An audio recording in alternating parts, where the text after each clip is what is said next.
ನಮಸ್ಕಾರ. ಇವತ್ತು ನಾವು ಜೇಮ್ಸ್ ಹೆರಿಯಟ್ ಬರೆದ ಒಂದು ಸಖತ್ ತಮಾಷೆಯಾದ ಆದ್ರೆ ಮನಸ್ಸಿಗೆ ತುಂಬಾ ಹತ್ರವಾಗುವಂಥ ಕಥೆ ಬಗ್ಗೆ ಮಾತಾಡೋಣ. ಇದು ಟ್ರಿಕಿ ಅನ್ನೋ ಒಂದು ನಾಯಿಯ ಕಥೆ. ಅದಕ್ಕೆ ಅತಿಯಾದ ಮುದ್ದೆ ಮುಳುವಾಗಿರುತ್ತೆ.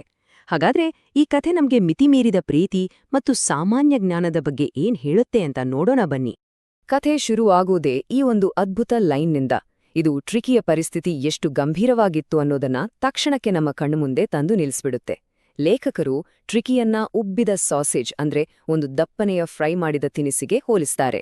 ಕೇಳೋಕೆ ನಗು ಬಂದ್ರೂ ಇದು ಸೀರಿಯಸ್ ಆದ ಆರೋಗ್ಯ ಸಮಸ್ಯೆ ಅನ್ನೋದನ್ನ ತಕ್ಷಣಕ್ಕೆ ತೋರ್ಸ್ಬಿಡುತ್ತೆ. ಸರಿ, ಈ ಕಥೆಯಲ್ಲಿರೋ ಮೇನ್ ಕ್ಯಾರೆಕ್ಟರ್ಸ್ ಯಾರು ಅಂತ ನೋಡೋಣ.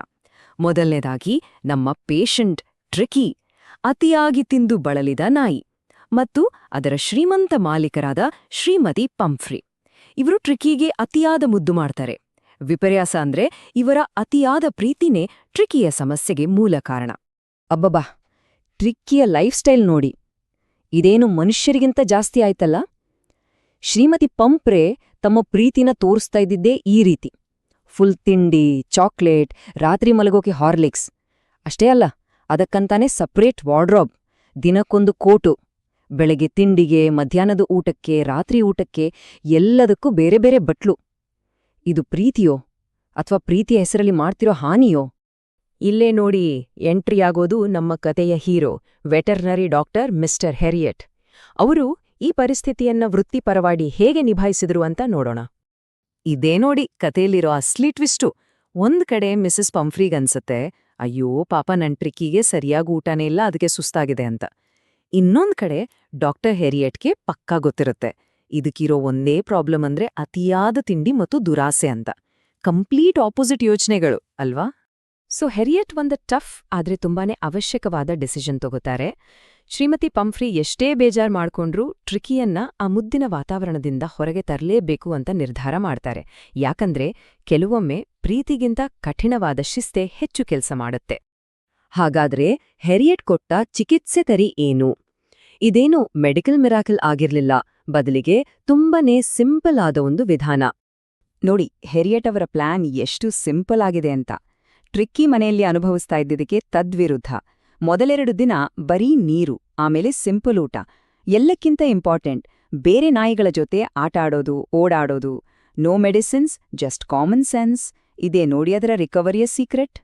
ಟ್ರಿಕ್ಕಿ ಹೀಗೆ ಹಾಸ್ಪಿಟಲಲ್ಲಿ ರಿಕವರ್ ಆಗ್ತಾ ಇದ್ರೆ ಇಲ್ಲೊಂದು ಫನ್ನಿ ಸೈಡ್ ಸ್ಟೋರಿ ಶುರುವಾಗುತ್ತೆ. ಇದು ಕಥೆಗೆ ಇನ್ನಷ್ಟು ತಮಾಷೆಯನ್ನ ಸೇರಿಸುತ್ತೆ. ಟ್ರಿಕ್ಕಿ ಹುಷಾರಾಗ್ತಾ ಇದ್ಯಾನೆ ಅಂತ ಕೇಳಿದ್ದೆ ತಡ ಮಿಸಸ್ ಪಂಫ್ರೆ ಸುಮ್ಮನೆ ಇರ್ತಾರಾ? ಮತ್ತೆ ಶುರು ಮಾಡಿದ್ರು ತಮ್ಮ ಹಳೇ ಚಾಳಿನ. ಟ್ರಿಕ್ಕಿಗೆ ಶಕ್ತಿ ಬರ್ಲಿ ಅಂತ ಮೊಟ್ಟೆ ಕಳ್ಸೋಕೆ ಶುರು ಮಾಡಿದ್ರು. ಅಯ್ಯೋ ಪಾಪ, ಅವರ ಕಾಳಜಿ ಕಡಿಮೆ ಆಗಿರ್ಲಿಲ್ಲ, ಆದ್ರೆ ಅವರ ವಿಧಾನ ಮಾತ್ರ ಇನ್ನೂ ಸರಿ ಹೋಗಿರ್ಲಿಲ್ಲ. ಇಲ್ಲಿರೋ ಐರಣಿ ನೋಡಿ, ಸಖತ್ ಕಾಮಿಡಿ ಇದೆ. ಟ್ರಿಕ್ಕಿ ಹೆಸರಲ್ಲಿ ಬಂದಿದ್ದನ್ನೆಲ್ಲ ಎಂಜಾಯ್ ಮಾಡಿದ್ಯಾರು? ನಮ್ಮ ಡಾಕ್ಟರ್ ಹೆರಿಯಟ್ ಮತ್ತೆ ಅವರ ಸ್ಟಾಫ್.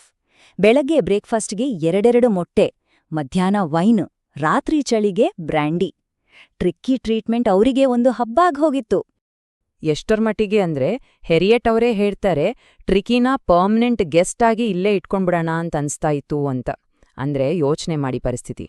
ಈ ಎಲ್ಲಾ ಗಿಫ್ಟ್ಗಳಿಗೋಸ್ಕರ ಆದ್ರೂ ಟ್ರಿಕಿಯನ್ನ ಅಲ್ಲೇ ಇಟ್ಕೋಬೋದಿತ್ತು ಅಂತ ತಮಾಷೆ ಮಾಡ್ತಾರೆ.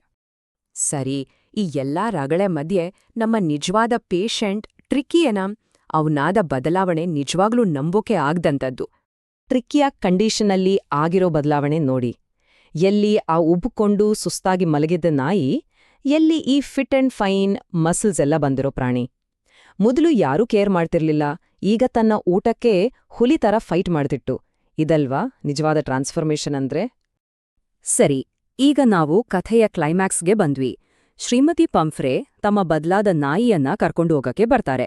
ಈ ಸೀನ್ ಕಥೆಯ ಟೈಟಲ್ ಹಿಂದಿರೋ ವ್ಯಂಗ್ಯವನ್ನ ನಮ್ಗೆ ವಿವರಿಸುತ್ತೆ.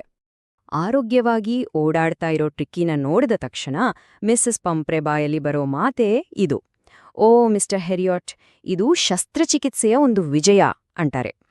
ಆದರೆ ಒಂದೊಂದು ನಿಮಿಷ, ಅಲ್ಲೇನು ಸರ್ಜರಿ ಆಯಿತು?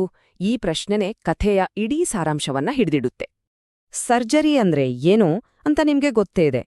ದೇಹವನ್ನ ಕತ್ತರಿಸಿ ಕುಶಲತೆಯಿಂದ ಚಿಕಿತ್ಸೆ ಕೊಡೋದು. ಆದ್ರೆ ಟ್ರಿಕ್ಕಿಗೆ ಇಂಥದ್ದೇನಾದ್ರೂ ಆಗಿತ್ತಾ? ಖಂಡಿತ ಇಲ್ಲ. ಯಾವುದೇ ಆಪರೇಷನ್ ಆಗಿರ್ಲಿಲ್ಲ. ಹಾಗಾದ್ರೆ ನಿಜವಾದ ವಿಜಯ ಯಾವುದ್ರದ್ದು? ಅದು ಕತ್ತಿ ಕತ್ತರಿಗಳದ್ದಲ್ಲ, ಅದು ಕಾಮನ್ ಸೆನ್ಸ್ನ ವಿಜಯ. ಒಂದು ಕಟ್ಟುನಿಟ್ಟಾದ ಶಿಸ್ತು, ಸರಳವಾದ ಊಟ ಮತ್ತು ವ್ಯಾಯಾಮ, ಇವುಗಳ ವಿಜಯ. ಹೆರಿಯಟ್ ಬಳಸಿದ್ದು ಇದೇ ಸರಳವಾದ ಜ್ಞಾನವನ್ನ, ಇದೇ ನಿಜವಾದ ಚಿಕಿತ್ಸೆಯಾಗಿತ್ತು. ಕೊನೆಗೆ ಈ ಕಥೆ ನಮ್ಗೊಂದು ದೊಡ್ಡ ಪಾಠವನ್ನ ಹೇಳ್ಕೊಡತ್ತೆ. ಪ್ರೀತಿ ಇರ್ಬೇಕು, ಆದರೆ ಅದು ಅತಿಯಾಗ್ಬಾರ್ದು. ಪ್ರೀತಿ ಮತ್ತು ಶಿಸ್ತು ಎರಡೂ ಬ್ಯಾಲೆನ್ಸ್ ಆದಾಗ ಮಾತ್ರ ನಿಜವಾದ ಆರೋಗ್ಯ, ನಿಜವಾದ ಯೋಗಕ್ಷೇಮ ಸಾಧ್ಯ. ಇದು ಬರೀ ಸಾಕುಪ್ರಾಣಿಗಳಿಗೆ ಅಷ್ಟೇ ಅಲ್ಲ, ನಮ್ಮೆಲ್ಲರ ಜೀವನಕ್ಕೂ ಅನ್ವಯಿಸುತ್ತೆ ಅಲ್ವಾ?